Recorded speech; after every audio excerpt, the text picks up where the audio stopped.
my dears. It's me, Rebecca, the Booknesters, and I am here to say goodbye to June and hello to July. But what did I do in June? Welcome to my wine and wrap-up. Everybody, please feel free to go pop open a bottle and let's just have a chat, right? So my reading month was pretty good. I was really excited. I finished up with some work and I was able to start focusing and get some of my books completed. And I had all good books this month. And you know, I had really kind of a hit and miss at the beginning of this year, but by this time it's done really, really well and I'm really excited about it. I basically have read the BFG, which I did, the BFG, which I did a brief review of. Great fun book. Very fun to read, definitely. And today, I guess, the movie is starting. So, don't have any kids, but I still might have to sneak in there. Another book that I was reading this month and did finish, and everybody has seen pictures and heard me talk about it, and I just recently even did a rant about what I found in the book, other than words and a beautiful story, which there is All Creatures Great and Small.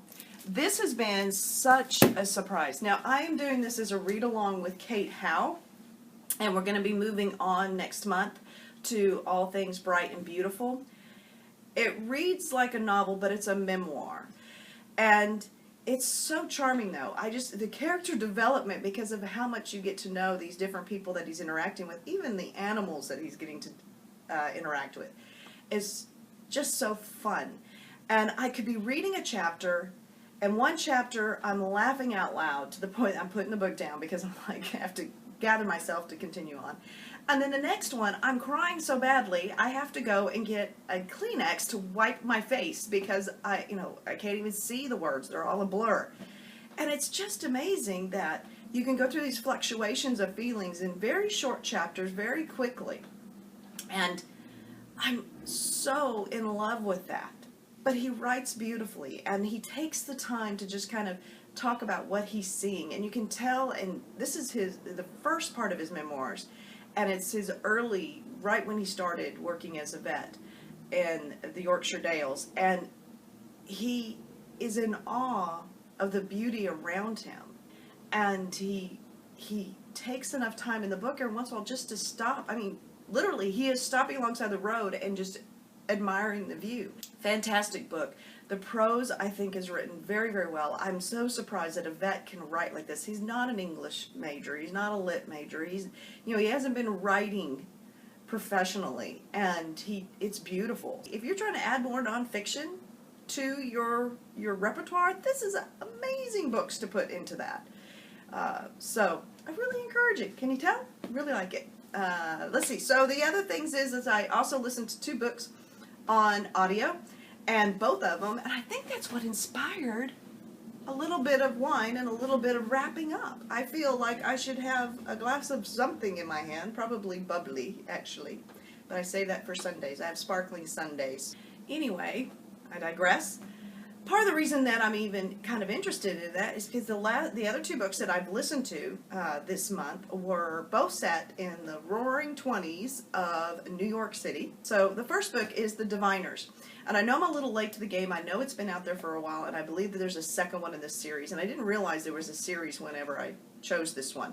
The narrator was fantastic, and I'll list down below the narrator and what I was listening to, because she was really great and added to the ambiance. She had a wonderful variance in her voices. There's several characters, and I thought she did a great job.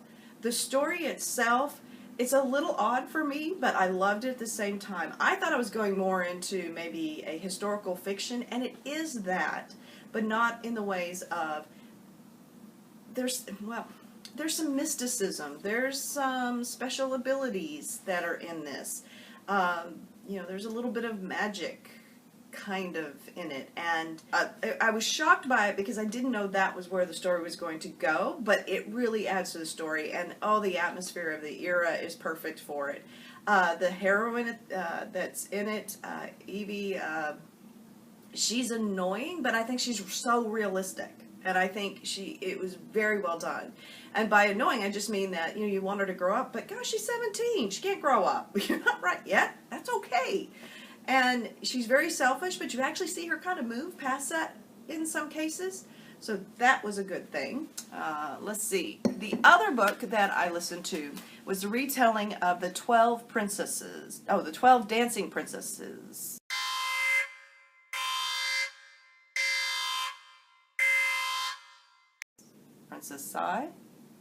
Princess. There's 12 of them and they dance. And what a perfect time frame to have that do a retelling of that. It is about 12 sisters. They're flappers as well. They're sneaking out, going to speakeasies. I mean, you get the whole atmosphere of that world. And these 12 young ladies have a not so great home life. Their father has kept them kind of hidden from the world out of embarrassment that all he has is daughters and he never had any sons. And so they have to live upstairs. He doesn't even know all the daughters. I mean, some of them he hadn't even met until the very end, or close to the end of the book. And then what I thought was surprising is I'm listening to the book, I thought it was going to be over. I'm so used to books going to the point where, let's say, in this case, they do get out of the house. That's a little bit of a spoiler alert, I guess. But that would be the end. I mean, we would expect that to be the happy ending, that they are free. But you actually get to follow them as they find their way in the city. And I was surprised I did feel like it was pretty plausible. And I'm usually picky about stuff like that. So that was a really great book. I enjoyed it. Fun read and great to listen to. Again, another narrator who really, really did it justice. Oh, get on with it. It's the girls at the Kingfisher Club. Let's see, Our Mutual Friend, I'm continuing on. I did my 3 chapters. The wrap-up, I think, is already up as far as for those 3 chapters that kind of talk about what I'm experiencing. So I'm going to have to go watch that soon. And I will put right up here the name of the young lady who is doing the hashtag Dickens Along, and also down below, I'll make sure and put her link to that, because it's been a great way to read Charles Dickens, and we're only up to chapter 7, so you can still jump in, especially if you're a quick reader.